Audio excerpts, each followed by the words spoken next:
What is up, everybody? This is John with Archer Film. This next film, I wanted to review this because I'm getting the sense that people either didn't like it or didn't get it. And it's, to me, very straightforward.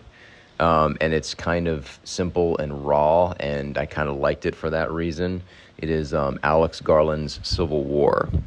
Now, Alex Garland is an amazing screenwriter and a great filmmaker, and I've been watching him since his early days with Danny Boyle. He wrote the novel and the screenplay for The Beach. He wrote 28 Days Later. He wrote Sunshine, and then he started directing his own stuff with Ex Machina, which I think is fantastic. Annihilation, which had some great visuals but was a little bit flawed. And then I think The Criminally Underseen Men.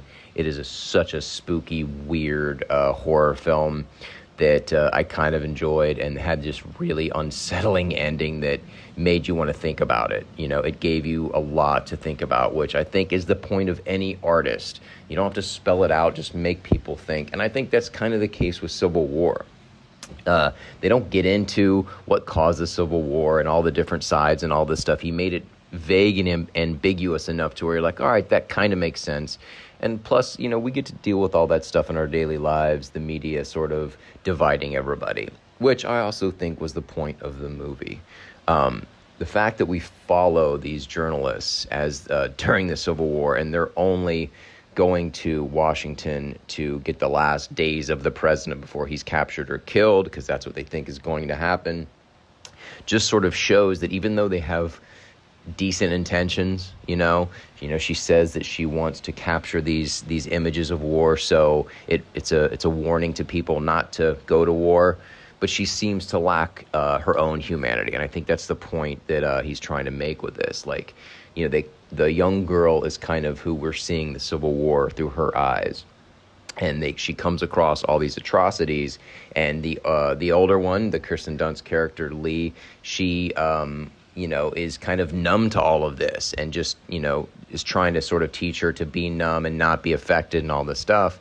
And to the point where at the end, and this is a spoiler, I'm going to give away the ending, that, she is so cold and ruthless in wanting to get the right images, to get the right snaps, that she creates the death of the main character and then takes pictures of it while it's happening. And I think that that's what the filmmaker was trying to say, that the media and these journalists are complicit in this, that the media in general is complicit in this divide that we feel in this country.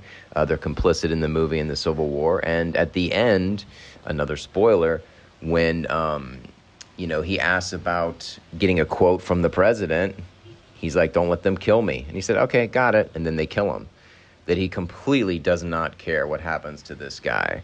And again, I think the overall meaning was that the press is complicit in these crimes, complicit in the divisive nature, complicit in tearing the country apart, that the media is responsible and complicit.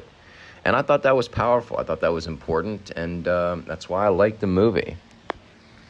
All right, thank you for watching, everyone. I'll see you tomorrow.